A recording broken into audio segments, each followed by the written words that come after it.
You know, the type of video I haven't done in a while is one where I go through my teenage notebooks. So I thought, it's time to pull out another stack. If you've watched the first two installments, or if you've followed this channel generally, you'll know I've been writing about the same fantasy world for 30 years. Which means that I have many teenage notebooks full of stories about this world, including characters that I'm still writing about to this day, but in drastically different forms. So if you want to fully appreciate what it takes to create a world when you're a kid and then somehow wrangle it into something fit for public consumption that doesn't embarrass you when you're in your 40s, this is that journey. As always, these videos, I did not go through the notebooks beforehand. I haven't looked at them in a very long time, and I pretty much throw in everything that is interesting or hilarious, no matter how utterly humiliating it is to me. So let's see what we got. This is the notebook numbered Notebook 11, and I tried to do an actual index of this one. This story apparently takes place in a dystopian version of the world where everyone is having to be turned into a cyborg or they're getting killed. Today I saw the soldiers out patrolling. They kill at least 70 non-cyborgs per month. I am so scared. The pantry's getting low. And this definitely comes from my X-Men period. Do you remember, those of you who are of my age and nerd level, you remember X-Men and there was like a lot of dramatic cyborgdom going on.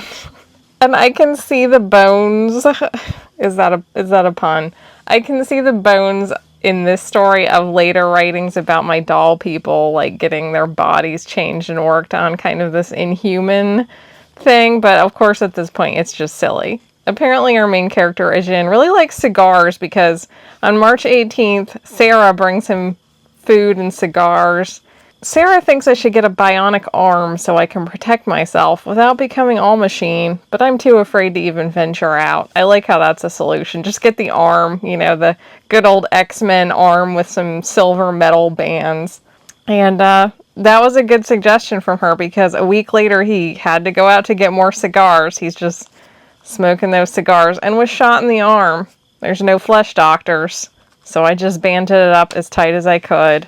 And it's not long after that where finally, after much thinking, I've decided to go through with it. It is that or death.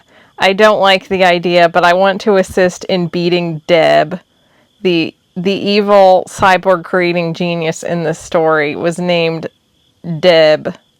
And if becoming one of her sleazy kind is the only way to do it, then I'll do it for my people. At least I'll still have my mind. Here's a little, apparently, drawing of the layering of cyborg body. Metal frame, who knows what, and skin? No, let's scribble that out. We don't like the skin. There's a lot of detailed writing about how to become a cyborg from someone who knows absolutely nothing whatsoever about how a person would become a cyborg. Here we get about 2 pages of kind of cyborg body horror.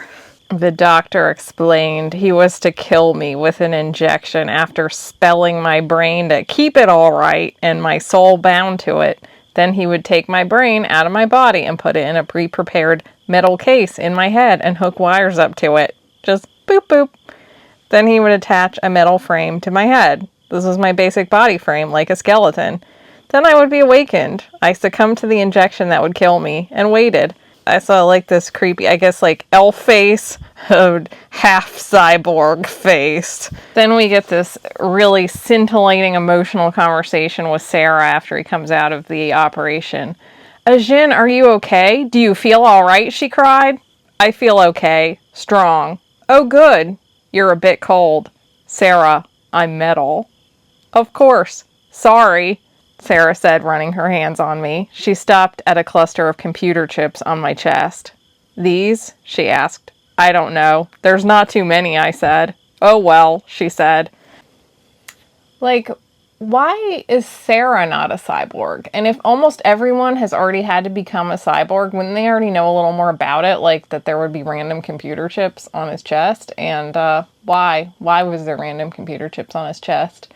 I can only assume that the reason for that is that you can't have cool X-Men cyborg art if there's not some computer chips on your chest. What is the point of it even? We have a very long profile of my character Det, who is one of my sort of main characters to this day, but he's changed a lot. At this point, he was 7'6". Wait, he's between 7'6" and 7'11". How? Why is he varying heights and weighs about 55 pounds? What is he made out of? But this is my favorite part. He carries himself in such a way as to look both agile, young, and menacing, not to mention as if he were laughing at everyone behind his back. And he does all this while being a zillion feet tall and only weighing 55 pounds. A weakling weighing 98 pounds. Meanwhile, here's Jin, our new cyborg. He is 8'7" to 9". Why are they different heights? And weighs around 800 pounds.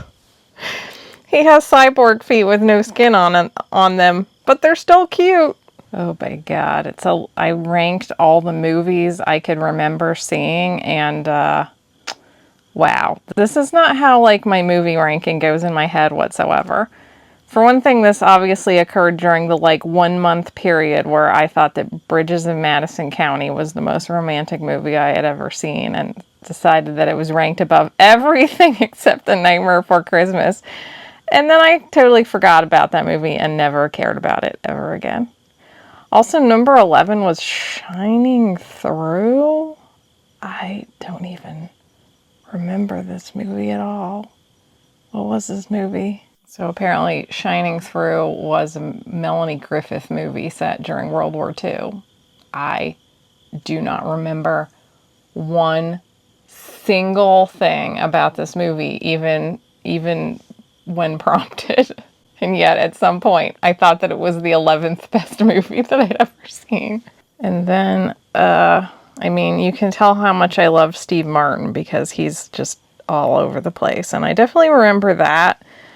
But I remember Neverending Story 2. I don't remember ever liking the Neverending Story 2. It is not good compared to Neverending Story 1. It's kind of an atrocity. And then another shocker is that here at the very bottom is two movies that I remember being pivotal in my childhood. Secret Garden and Pee-wee's Big Adventure are ranked 83 and 84. What? Here's one where I was experimenting with a very particular sort of narrative voice that I can still hear. Once upon a time, in a little village in which dwelt many elves, some good, some bad. This is like a narrator for like a Christmas special. And one whom the story will be about, a wren gale jumper. You may have heard of him. Now he's very much grown and changed, but in this story, well, you shall see. It's like gonna be the story of Santa Claus or something. And it also has this line of dialogue. Come on, Moon Willow, it's fun. I'll not for you. It's too dangerous. Oh god, I'm already laughing. This seemed to be the plan for a comic called Liberty Effect, where I just list a bunch of people and their powers. And I feel like this is how a lot of actual comics were created in the 90s, with about like this much thought. Ogre, super strength. Blank can erase things. Fanatic can make people crazy about any one thing. Beacon can always let people know where he is. I don't know why that one makes me laugh. It's just dumb. And here's the kind of romance I was writing when I was 13. This is another story about Det. Oh, Det. He sure was a mess at the time. First, it describes it describes what a mess he is. He has an eye patch, is missing an arm, his tail is just a stub because he's supposed to have like a demon tail. He's got a bunch of scars. He's been through it, and then his eyes were pools of sadness, of the deepest pain a soul can feel, though his other features suggested composure and security. He walked on by, lighting up a cigarette, and asked her, overwhelmed by a wave of emotion and want to help the stranger she had seen, leaned against a streetlight with a sprig of holly. Something in the eyes of that man, behind the sadness, was a kind of softness, and a hardness, a kindness, and an anger. That's a lot. There's a lot going on. And here is this sexy, exceedingly damaged man. I don't know where the eye patch went. We've already forgotten about the eye patch. There's just too many things. Here we have the introduction, at least one of the earlier versions of the winged people, which if you read The Broken Queen, the winged people are Cyrie's tribe, the Thraelan tribe, and at this point I describe them. Devrin had felt a sadness more bitter than a cloud root when he had been called to become a hunter for the mountain. He had always feared the strange hunters, tall and thin, with heads held high, seemingly above the world in a foreign world that was dim and sad and friendless. They were good-looking with their chic outfits, but it hardly helped their grotesquely large and misshapen wings, which consisted of their... I already gave up on that one. When I was 13, and I can't have been the only one, because this is a very 13-year-old mood, but everyone was somehow ugly, grotesque, misshapen, armless, deformed, winged, cyborg people, and yet they were also somehow really hot. And we got an updated movie list, and I've already completely changed my mind about some things. Star Wars coming in hot, and at least Shining Through is now down to number 20. But somehow Nell got on here. Boy, there's another movie that I do not remember a single thing about it. And I still have a lot of questions. I mean, at least here's the Neverending Story 2 down in 114th place now, like where it belongs, but it's still better than Young Frankenstein and The Little Mermaid. You can tell I suddenly have a new hobby. All right, we're on to notebook number 12.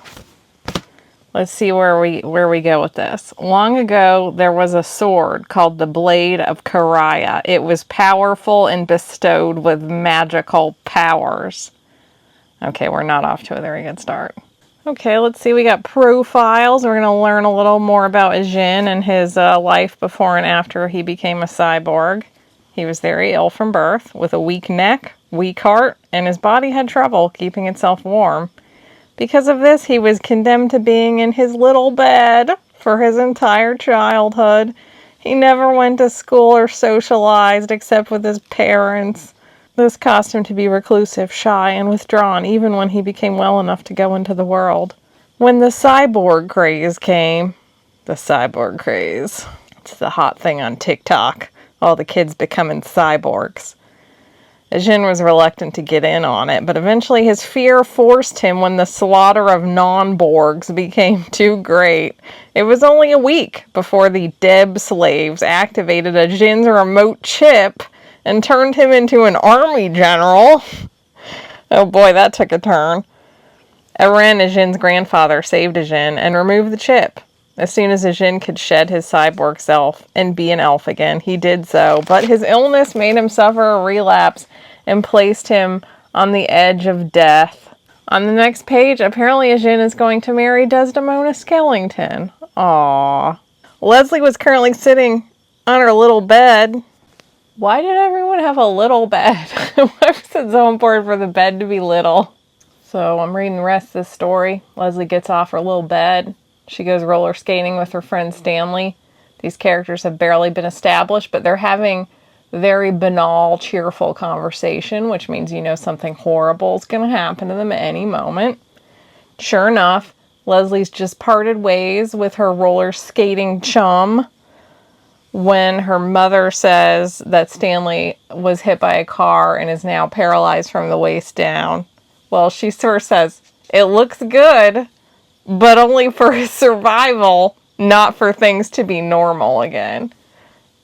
Stanley! Leslie sobbed. And yes, then we hear that Stanley is paralyzed from the waist down and his family can't afford proper care to help him. Is Stanley going to get turned into a cyborg and become and the chip in his brain will be activated to turn him into a general? I should note that Stanley has nothing to do with the character Stan, who pops up a ton over many years. But this is boring ass Stanley. These early stories about Det, he is just literally the biggest asshole that you can possibly imagine. He dates like 1 million women across these stories. Winifred remembered Det with bitter regret. They had only dated for 3 days and then Det had broke up with her because you have blonde hair. Like, why did I like this character? I know that I was thinking, like, eventually he'd be redeemed, I guess, but whew. So after being jilted by Det, the uber asshole, Winifred gets pregnant and decides, I'm just going to leave the baby on Det's doorstep. He reacts unhappily. Why, Mr. Ariani, what in the name of God, the cook cried. It's a baby, Det yelled harshly. But of course, he soon starts to care about the baby despite his best efforts. He gives her a large hardwood cradle with 24-karat gold trim and gives her a little cup of wine while he's reading to her. But, of course, things can't all go smoothly. Little Anna has asthma.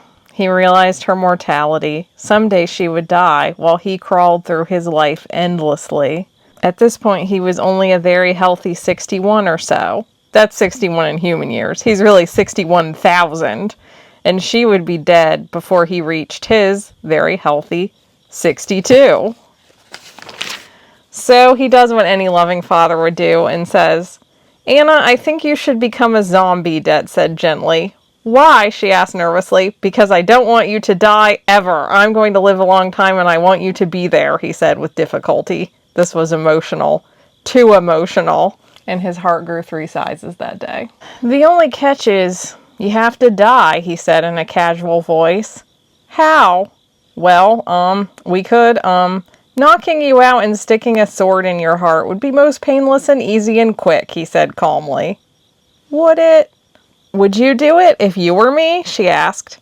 Yeah, sure, for sure. I always feel that being dead is best, he said. Be brave. It'll be better for you and cheaper for me, he said. What a great dad. Let's see. A history of Abalaide. I don't remember Abalaide, but we've got a timeline. We've got description of the land. We've got the magic. We've got the rulers. Here's a big old history. All this history. Oh my god, this is the reasons some people don't like to read fantasy. Oh, humans in this story. Oh, here's some more. The spirit world, places in Abalaide. We got a map. Oh, more about the spirit world, the creatures. We got a list of creatures. Now, with all that, I must have, actually written something right. Right. I wrote something right. I wrote like a whole novel, right? I wrote a chapter?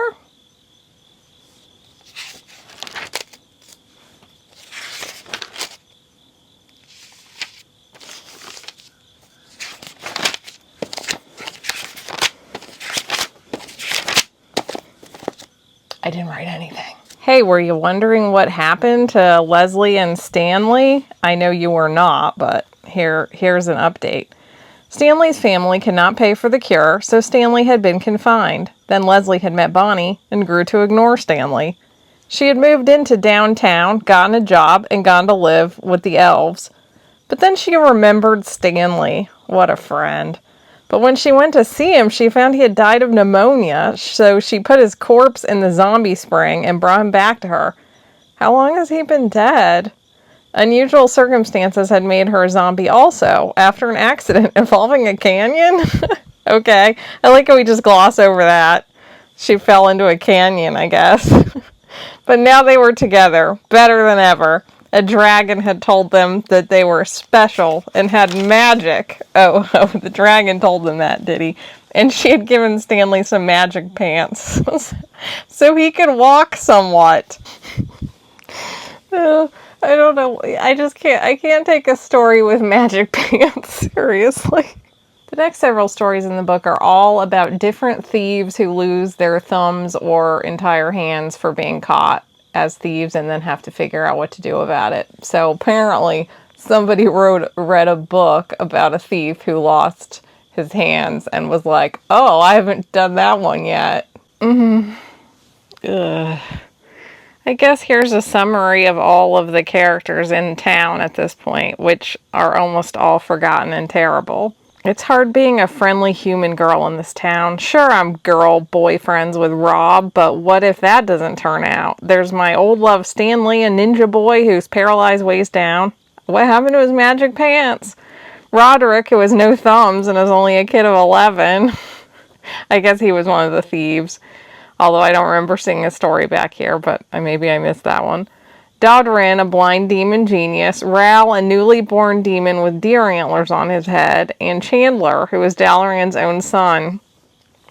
You remember when I had my most popular characters have children based on the Seinfeld cast? Apparently Dalaran is now getting his version, and we're going to kick it off with Chandler. As for friends, that department is pretty blah too. Mia is a morbid and depressive demoness. Adeline is a rather bitter blind girl with lots of ambitions. Hialeah is recognized. That was like the ElfQuest style, like forced bonding recognition. To Dream Boy Dodrin, but doesn't want a boyfriend. Bonnie is a pop star, but she committed suicide, so now everybody treats her like Selena. Of course, she was brought back as a zombie, I'm sure, even though it's not mentioned here. Blade is a pop star too, but she's engaged and seems too old. And Dinah is a little pink-loving kid. What's a girl to do all day? I mean, come on, you have the newly born demon boy with deer antlers. So, oh boy, I had a real deer antler boy moment here. I turned the page and it was like, holy crap. If you've ever wondered what unschooled children do all day, here is a game I invented called the Sears Roebuck game, where you basically would use a reproduction of a Sears Roebuck catalog and like roll dice and draw playing cards to determine how much money they have to spend in the catalog and whether people die and what their crops yield. I guess it was kind of like Oregon Trail for if your computer time had run out for the day. I don't really know quite what's going on here, but I do want to note Jake the peddler, who you may remember from the last video, got a new job at Star Burgers. And meanwhile, Pascal, whoever this guy is, owns 26 businesses. Apparently all abandoned. They were abandoned, and now they're all stuff like a Target that he owns. Just got some various weird character illustrations here. This is just kind of getting into the sketchbook portion of the notebook. I don't really remember any of these characters whatsoever. But that's probably no surprise. Oh, here we're going to find out who the heck River Pride is. He is a 3,000 plus year old soulless demon crossed with an elf. His parents are Mercia Pride and Nameless Demon of Dark Magic, and he is the Demon of Rivers. Rivers flow from his legs, which are made of water. He can use the water to shoot people with water or something, or he can turn the water into undead, love, hate, elixir, or normal springs, salt, or fresh. He wears other dimension pants, so the rivers don't make a mess. More magical pants. Boys and girls, I think you'll find that my pen will blow your mind. Look at my pants. And his job is a shoe salesman. He's an average guy. He only has half a soul, so his emotions are a bit dimmer than average. He is very cool and loves rock music and clothes. He likes older music like the Beatles. And he likes shoes, but he didn't become a shoe salesman because of that. Well, why else would you become a shoe salesman when you're the demon of magical rivers? This next one. I swear, my ability The pile on tragedies was just unparalleled. Age 7, Teawood Sylph Village, winter. Vic worked quickly to make a snowman before his breathing device froze, and he died. He hated that stupid thing with all his heart.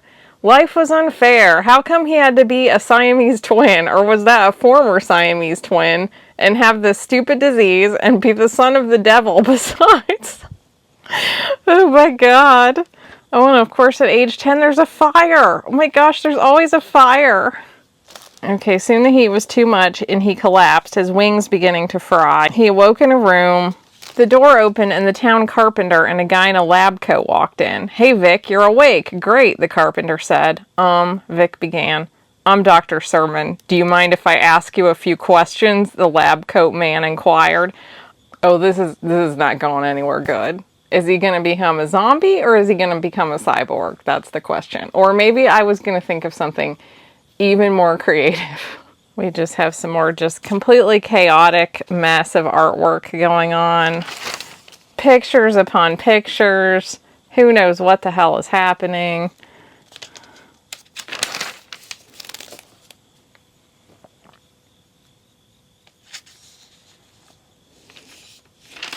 Well, Sarah Tempest, what is she? Unraveling her secrets. When we first made Sarah, it was apparent she was not a real child. Her mother and I would cry for the fact that our child was not a child, but a machine, a computer programmed to emulate a child. Okay, I mean, it sounds like they created a robot child, but were somehow surprised that they created a robot child. The final touch. Respond to voice command. Open your eyes and stand up.